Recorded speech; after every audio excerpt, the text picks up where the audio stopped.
Noted pro wrestling historian Keith Elliot Greenberg authors Too Sweet Inside the Indie Wrestling Revolution.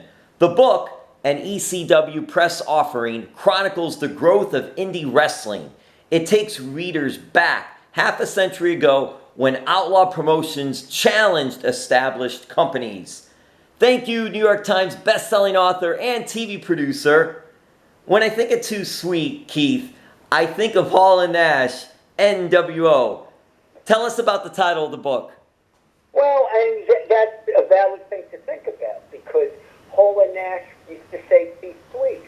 And then when the Bullet Club started in Japan, it would be Gallows and Anderson and Finn Balor, who was then known as Prince Devitt.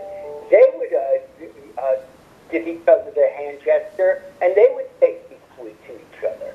And that became the symbol of the calling card of the Bullet Club, which became the most potent faction outside of WWE. And in fact, one of the motivations for me writing this book was attending WrestleMania 34 and walking down Bourbon Street in New Orleans and seeing all the people who were wearing Bullet Club shirts. So here, WWE brought everybody to dance, but people were wearing shirts for a faction that had nothing to do with WWE. And that's when I realized there's a movement going on here within the wrestling world, and it's worthy of a book. Fortunately, my executive editor, Michael Holmes at ECW Press, agreed with me. What are you most proud of about this book? What I'm most proud of about this book is that I do believe it's a snapshot of history. And this goes along with other projects I've done in the past. When I wrote the late, great Freddie Blassie's book, or co-wrote his book with him, at the end of his life, his story could be traced all the way back to the carnivals of the 1930s and 40s. And then his career took him all the way into the WrestleMania era. And he appeared numerous times on Monday Night Raw. So I feel that this book takes us into the history of what were once outlaw promotions and then what became indie promotions. And it leads us to the current era where the indie revolution has begun AEW, which is now seen on TNT. Keith, who are some of the people, wrestlers, that you spoke to about this indie wrestling revolution? I interviewed lots of people, wrestlers, promoters, old-timers, newcomers. Among the more recognizable names would be Joey Janela I spoke with. I spoke with the Bill and Marty Skrull. I spoke with Hangman Page. I spoke with the Young Bucks. I spoke with Joey Ryan, who we haven't really heard from much lately. I spoke with Excalibur, who is now an announcer on AEW, but was one of the co-founders of the Pro Wrestling Guerrilla promotion. So I spoke with another name, David Starr. I spoke with Jeff Cobb. Fortunately, I know enough Spanish that I was able to talk to Bandito. I spoke with Proud and Powerful, who were then known as LAX. So as I bounced around the country, there were lots of people who I spoke with. Did you learn anything while penning the book? I learned things everywhere I went. I learned about the life of indie wrestlers. I learned about the dreams of indie wrestlers. There are indie wrestlers who, some claim to be content on the indies. Many want to, be picked up by one of the major federations. Some want to be picked up by one of the major federations, but they want to enjoy a certain creative freedom. And then there was one guy I interviewed, Danny Mass, who is incredibly respected on the indie circuit for years, and was frustrated because he'd seen people passing him by for his entire career. And people would say, Danny, you know all the answers. And he'd say, that's because I've made all the mistakes. And by the time I finished the book, he had been signed by Ring of Honor. The first contract he'd ever signed. He was in his mid-40s at the time. And Keith, you're from New York. You're living in the Brooklyn area. And what is it like up in that tri-state area with indie wrestling? Because there are certain areas of the country that are known for its indie wrestling, and I believe the tri-state area is one of them. Tri-state area is one of them. I would argue that that entire scene largely emanates from Philadelphia. That was the home of ECW, and in the wake of ECW, there were numerous ECW-style promotions that sprung up. ECW was already established over there, along with I'm pausing for a moment. That's okay. There was another promotion out of Delaware that's very well respected as well. Eastern Coastal, is that the one that they have the Super 8 tournament? Yeah, exactly. ECWA possibly. Yes, that's exactly it. Thank you. I was drawing a blank.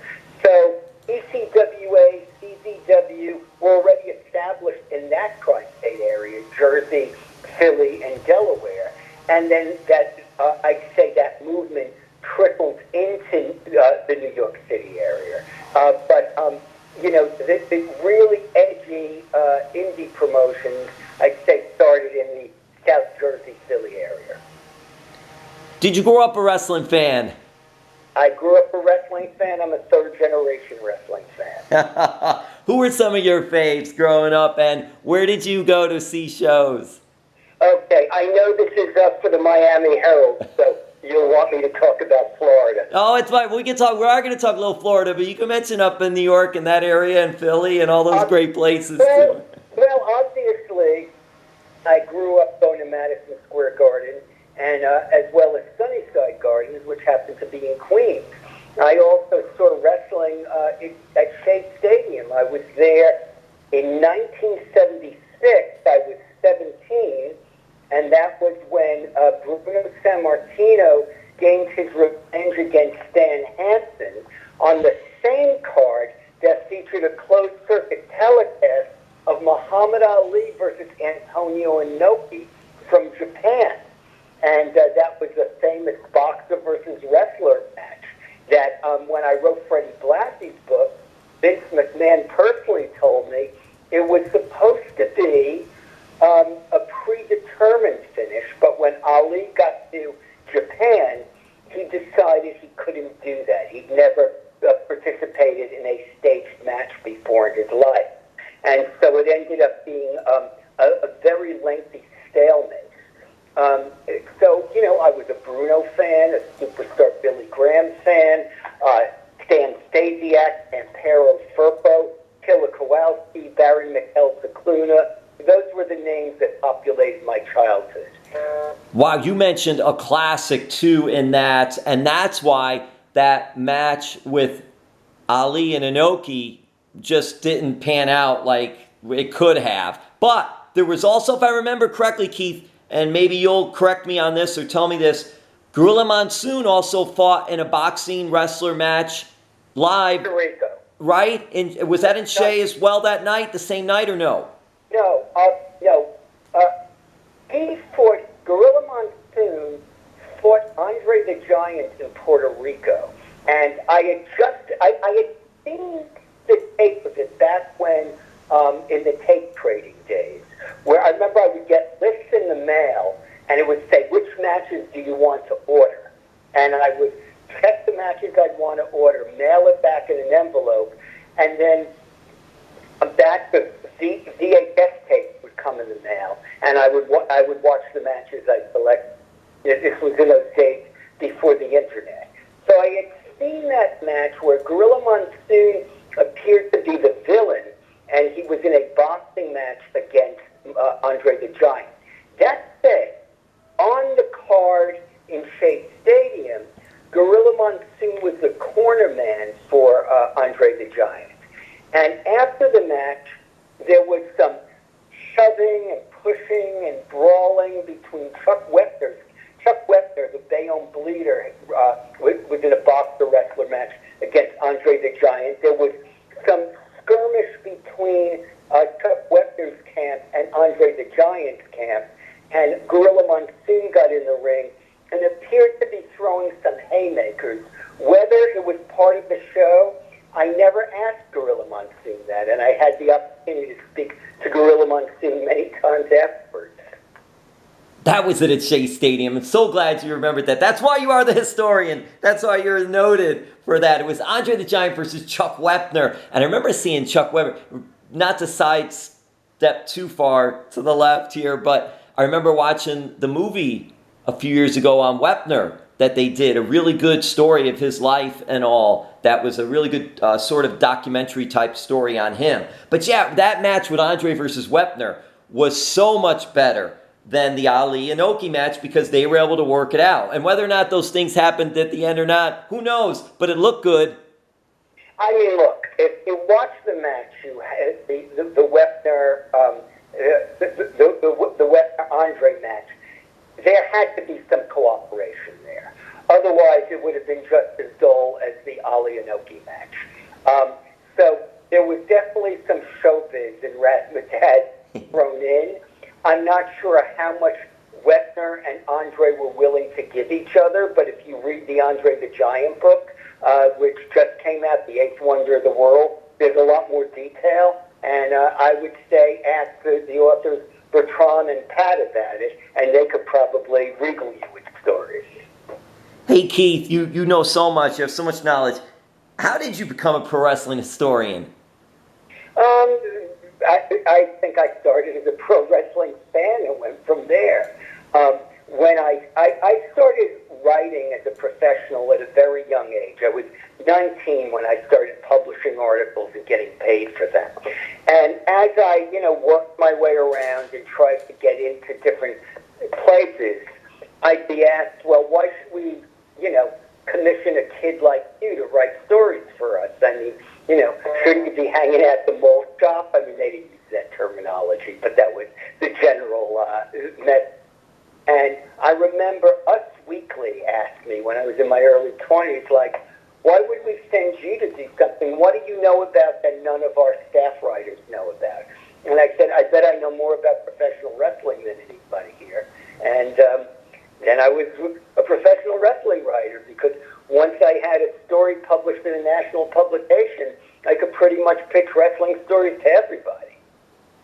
That's such a great story there, and it's so interesting, it's so fascinating how you've been able, your journey and where you've been able to go with it. And you mentioned the Showdown at Shea, and at first I thought you were leading to Bruno versus Zbyszko. Right, which was in 1980. Wow, and then they actually had Andre versus Hulk with Andre as the face, the good guy, and Hogan with Freddie Blassie, right? Wasn't he with Freddie Blassie? That's right, he was with Fred Blassie. As the heel and all. Were you able to be there for that one? And I was not at that one, but what I saw the two of them wrestle in Madison Square Garden around that time as well. And it's interesting, that was a period when I wasn't watching it weekly. It was kind of a backslider period for me. And everyone has a period when they backslide, I think, if you're a lifetime fan. I was in college at the time and, had a girlfriend, and I wasn't, sitting in my room watching wrestling as much as I once had. But I recall that I followed it enough to know that Bob Backlund was going to be wrestling Harley Race at Madison Square Garden, WWF champion against NWA champion. And I said, this is something I have to see. I have to witness this history. So I never drifted that far away, and I believe Andre and Hogan wrestled on the undercard of that as well.